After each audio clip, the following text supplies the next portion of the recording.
Bonjour les parents, je vais enfin vous expliquer comment fonctionne Google Classroom. Donc, il faut cliquer sur une page de Google. Ensuite, on clique sur Connexion.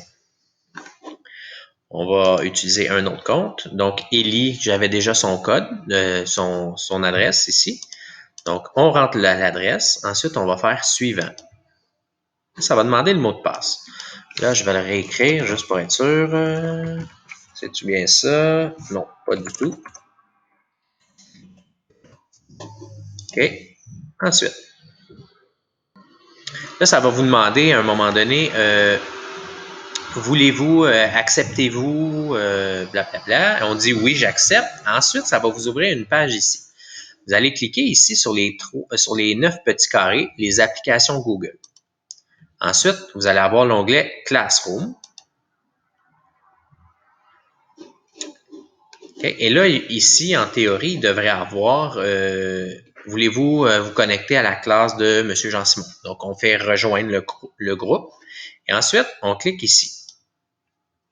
Et là, ça se pourrait qu'il vous envoie des notifications, dire voici comment fonctionne Google Classroom. Donc, ici, ça va être le mur où est-ce que je reçois les publications. Dans le fond, M. Jean-Simon a mis l'écriture de chiffres, de lettres, pardon. Et ça va se retrouver aussi dans Travaux et devoirs. C'est ça. Donc, afficher le devoir. Et moi, je peux mettre des dates de remise. Donc, je pourrais exiger, on va dire, de vérifier le vidéo ici avec un petit devoir et je voudrais que ça soit remis avant vendredi le 9, on va dire. Et je vois qui l'a remis, qui ne l'a pas remis.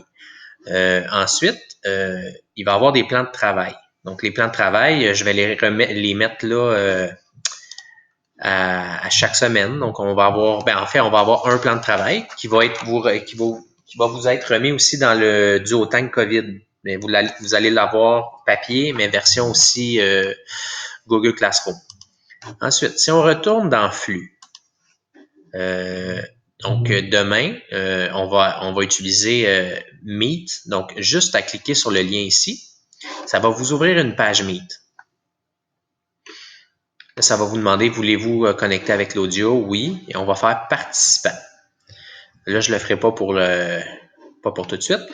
Mais OK, ça, je peux le fermer. OK. Donc, c'est sûr que c'est un apprentissage pour tout le monde. Donc, si jamais vous avez des questions, je vais essayer d'y répondre le plus rapidement possible. Donc, bon confinement, si on peut dire ça comme ça. Et j'ai hâte de voir vos enfants dans 2 semaines. Bye!